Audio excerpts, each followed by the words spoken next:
Buzzer, wash timer, wash motor,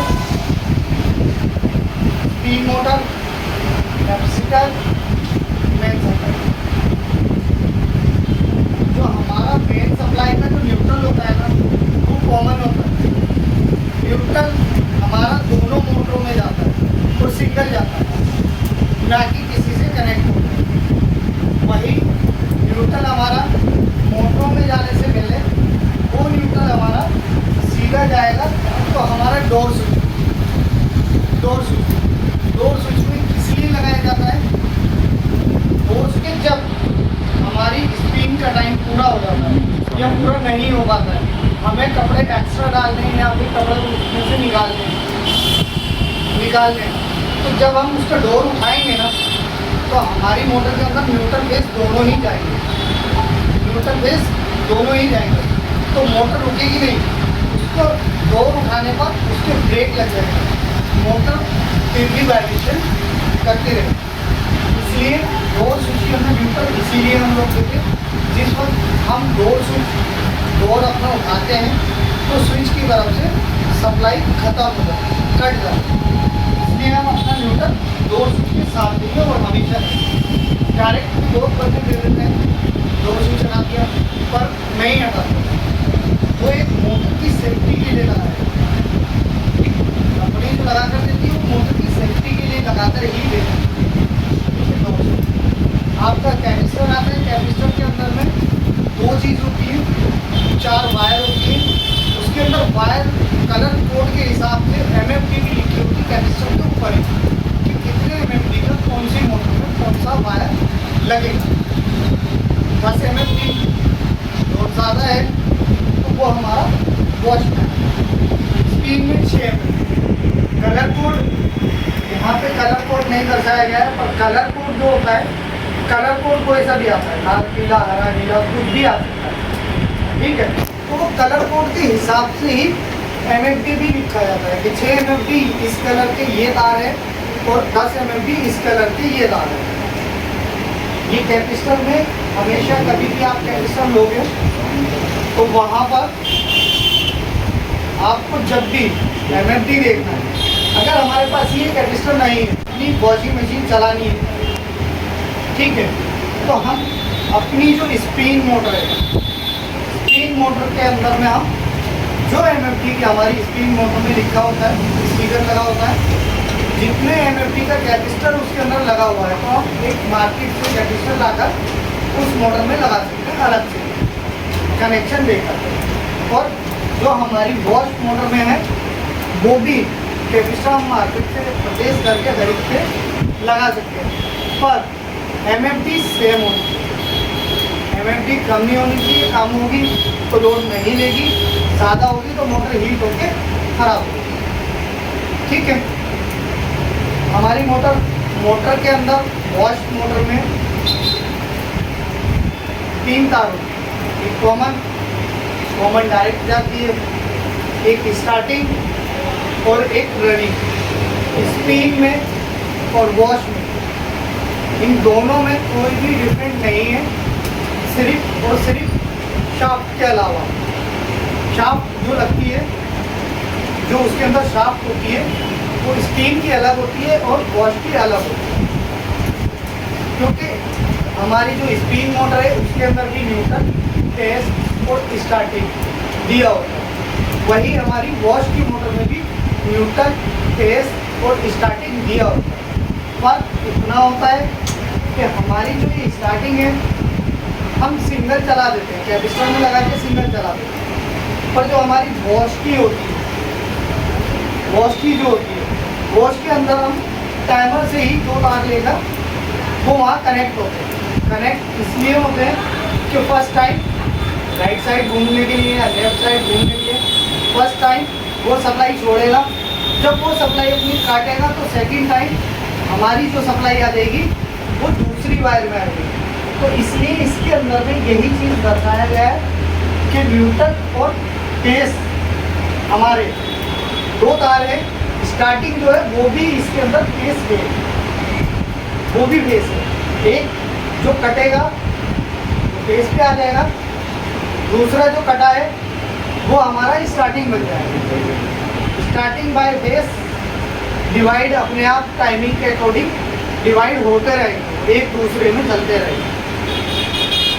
ये जो एक दूसरे में डिवाइड होते हैं, कनेक्ट होते हैं, उसका होता है हमारा टाइमर। टाइमर के अंदर भी एक न्यूट्रल जाएगा, एक फेस जाएगा। अगर वो नहीं जाएगा तो टाइमर भी काम नहीं करेगा।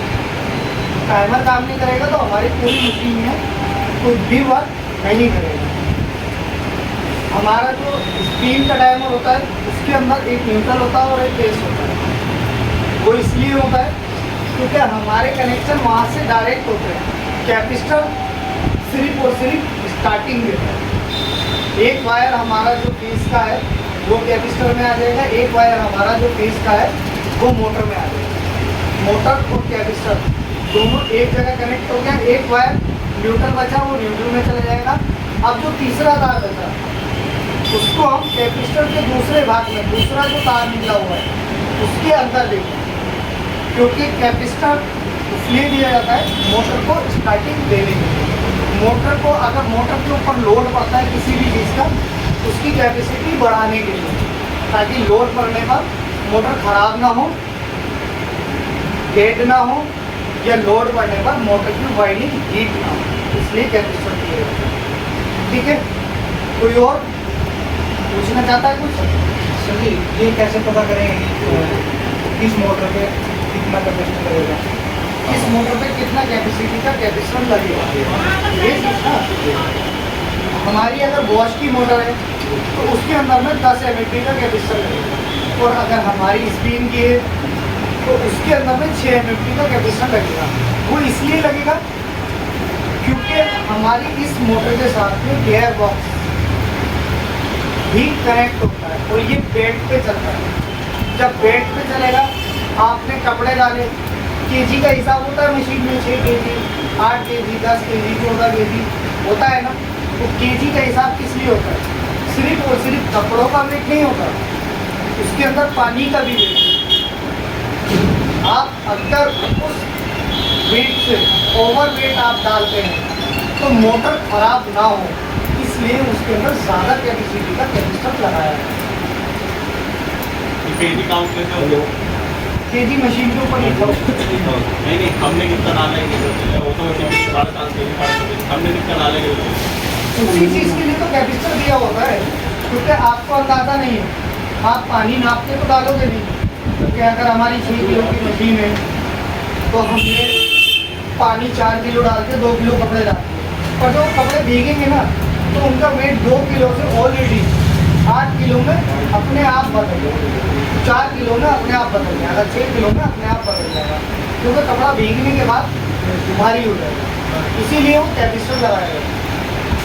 सर ये तो हो गई 10 एमएमपी और 6 एमएमपी। लेकिन कई बार क्या होता है सर, कोई दूसरा मैकेनिक गलत टेस्ट लगा के चला गया, हाँ, तो हो सकता है उसके ऊपर जो कम ज़्यादा कैपेसिटर 15 एमएमपी या 20 एमएमपी नहीं, अगर कोई और मैकेनिक कैपेसिटर चेंज करके चला जाता है, मोटर हमारी टूटती नहीं है, ख़राब नहीं होती, तो उसकी वाइंडिंग हीट हो जाती है। वाइंडिंग हीट हम कैसे चेंज करेंगे? हमें जब प्रॉपर पता है कि इसके अंदर 10 एमएमपी कैपेसिटर लगना ही लगना है, तो ये चाहिए कंपनी ने डाटा बनाया है 10 एमएमपी कैपेसिटर का, तो वो लोड को देखकर, मोटर को देखकर, गियर बॉक्स को देखकर, सब चीज़ को देखकर एक डाटा बनाया जाता है। उस डाटे के अनुसार आपकी वायरिंग भी होती है, उस डाटे के अनुसार आपकी मोटर भी होती है, उस डाटे के अनुसार आपका गियर बॉक्स भी होता है, सब कुछ। और कैपेसिटर छोटी बड़ी भी हो सकती है कैपेसिटी लोड के साथ लोड के हिसाब से छोटी बड़ी नहीं आएगी, लोड सबका सेम है।